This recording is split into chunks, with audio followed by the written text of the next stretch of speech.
In this episode, I will show you how we join the two front shoulder pieces here at the neckline by casting on new stitches using the back loop technique.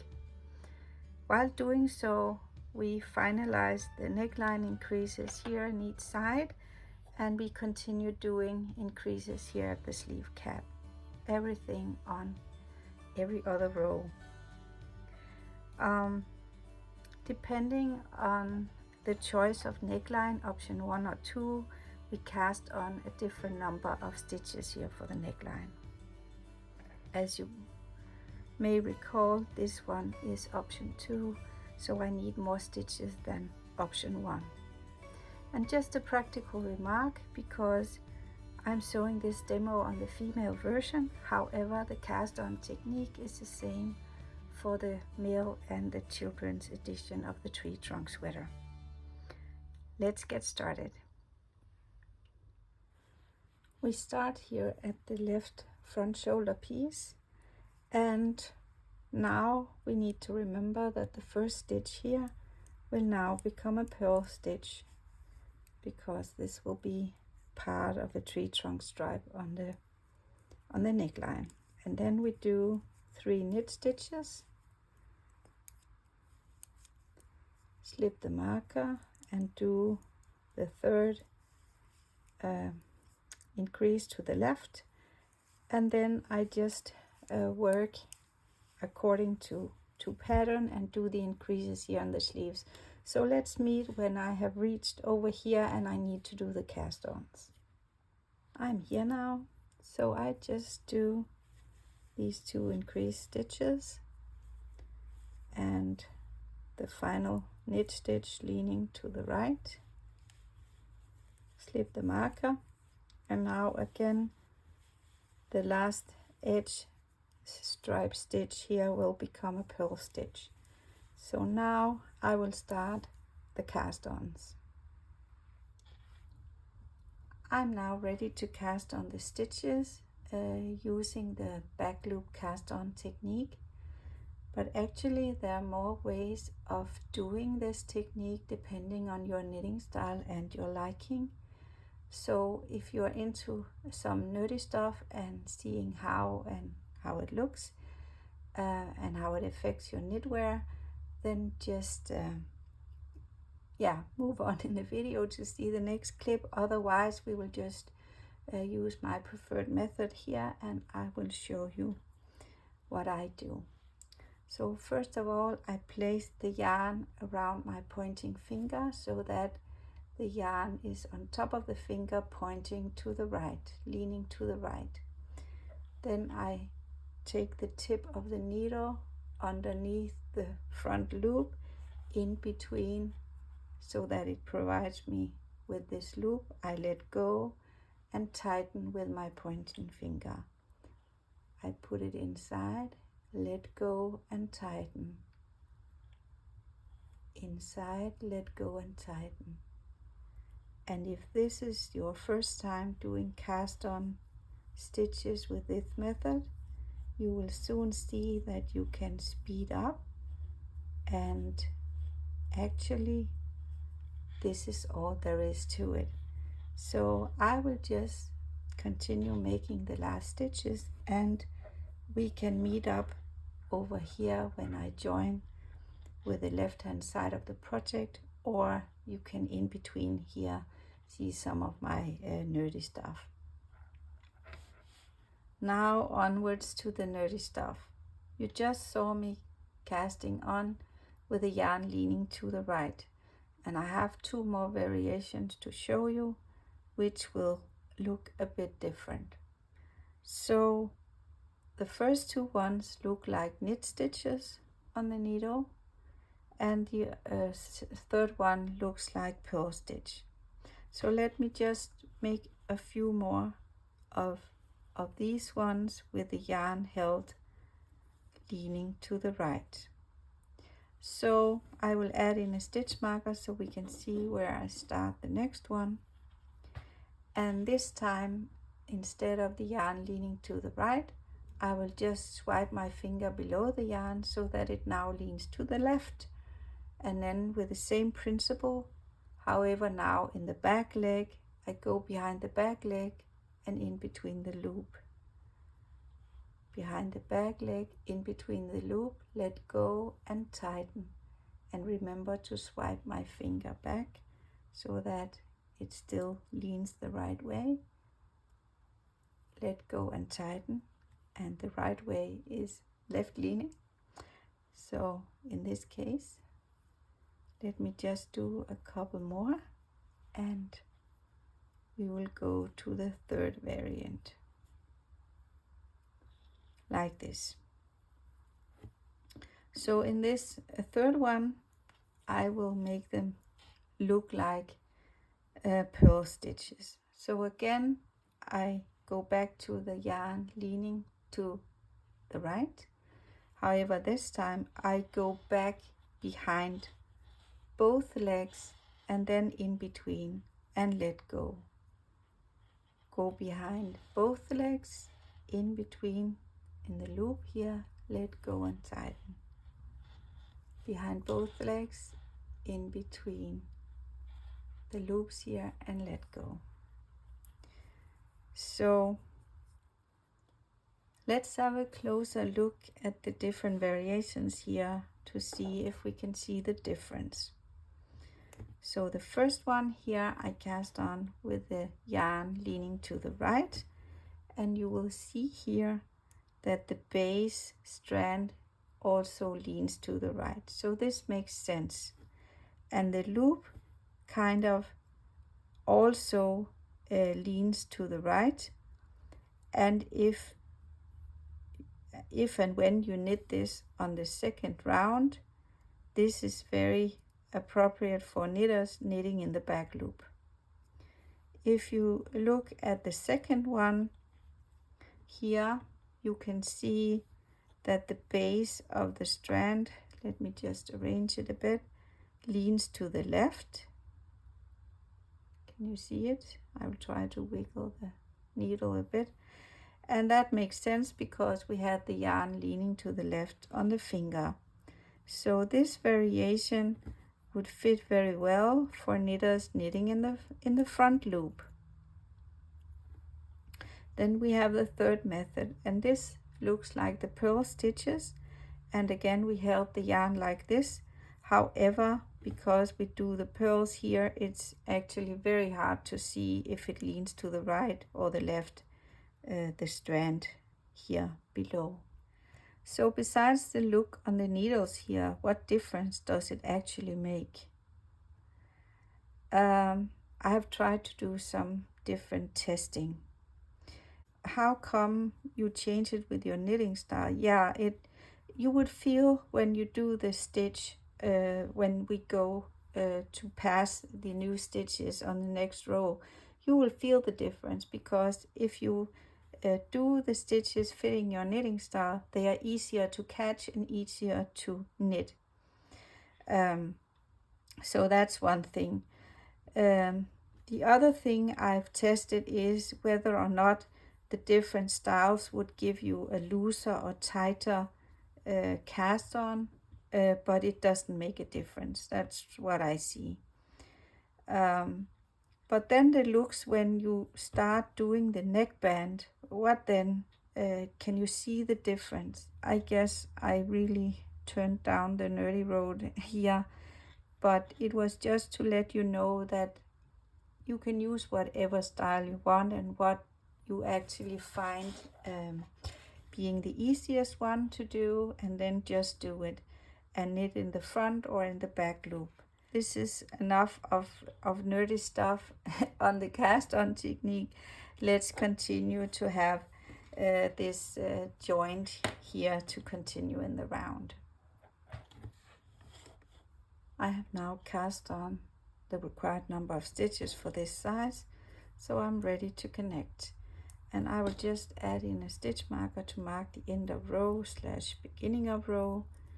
And my way of doing it is just taking 2 stitch markers, connecting to each other so that I can see the difference from the other markers. And then I set up row number 2, and I remember that this is a round without increases. so I just knit the 3 edge stitches here. This fell off, so I will put it on again. I will just continue doing the round, so let's meet up when I get to this point and I have to knit the first round on the cast on stitches. I am here now and ready to work the stitches, the newly cast on stitches, to finalize setup round 2. And I will just work the stitches, and again, if you're interested in the nerdy stuff to see the difference on how to work these stitches depending on your knitting style and the variation you use, then I will show it afterwards. Otherwise you can just fast forward and just have a look at this one. But as we talked about in the nerdy section, if you saw that one, I used the technique with the yarn leaning to the right. So this will fit a knitting style, knitting it in the back loop. So it'll be easy to knit this in the back loop. And even though I'm a continental knitter knitting in the front loop, I will knit this one in the back loop. And as you can see, it is very easy. So I had this purl, 3 knits, and now I do a purl in the back loop, 3 knits,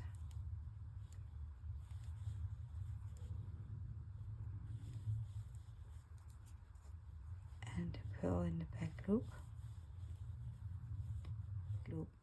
It is a bit more fiddly to knit it in the front loop. However, it is manageable. And let me just make a couple of stitches here so you can see just how fiddly it is to do it in the front loop, but also so you can see how it is doing it in the back loop. And it is like this. I'm using a bit of time. So if I just knit it in the back loop, which this variation is intended for, it would be much easier. But let's have a look at the difference. You can see here I have knitted it in the front loop, which was fiddly, and here in the back loop. So here this front will look like this, and here there will be a turn more of the stitch. And actually, what difference does it make? Yeah, it may make a difference when you do the neckband, because you need to pick up the stitch here in this loop. And you can see it's very easy if I use the method and my knitting style fitting together. However, if I use the cast on method fitting the other knitting style, knitting in the back loop, however yet I knit it in the front loop, this will do this twist. And when I pick up the stitch for the neckband, there will be more yarn, so it will create a bit more volume when doing the neckband, where the overgang, what's that called? It's called the transfer from the knitted work here and the neckband will be less voluminous if I choose the cast on variation fitting my knitting style. So now I'm here at the end, and I will slip the marker, being ready for the first, what I call round 1, continue to working in the round. And I will do the final increase here, making a purl. This is an increase round, and also on the sleeve. But before I do so, let's have a look at it. And you can see it looks rather loose now, but when I continue making more rounds, it will firm up. So now I will just make the final increase, and I will continue using my knitting style, working in the front loop. I'm now at the end of round 1 after the 2 setup rounds. So let's have a look at this cast on edge of the new stitches here. So you can see already now it's what I call firming up.